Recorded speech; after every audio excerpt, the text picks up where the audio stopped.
మాజీ మంత్రి పరిటాల సునీత నామినేషన్ దాఖలు చేశారు. వేలాది మంది జనసందోహం మధ్య సాగింది ఈ నామినేషన్ కార్యక్రమం.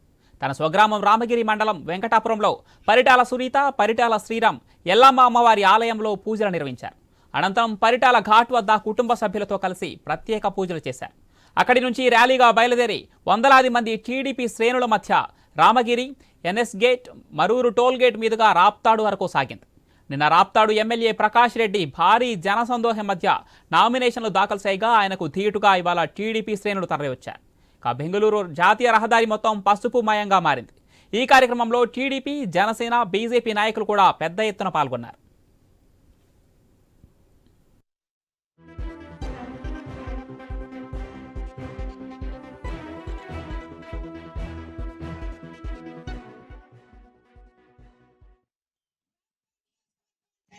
తెలుగుదేశం కంచకోట.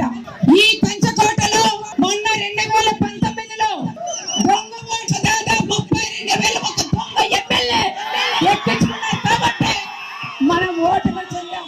ఈ రోజు మిమ్మల్ని ఒకటి అడుగుతున్నాం, కసిగా మీరు ఉన్నారు, అందరూ కూడా కలిసికట్టుగా ఉండి మంచి మెజార్టీతో మీరు అందరూ గెలిపించాలని ప్రత్యేకంగా మిమ్మల్ని కోరుకుంటున్నాం. ఎమ్మెల్యే వెంటనే శ్రీరామ్ బాబు గాని మేమిద్దరం కూడా కలిసి ఈ నియోజకవర్గం డెవలప్ కూడా చేసేందుకు ముందుకు అడుగేస్తామని కూడా చెప్తున్నాం.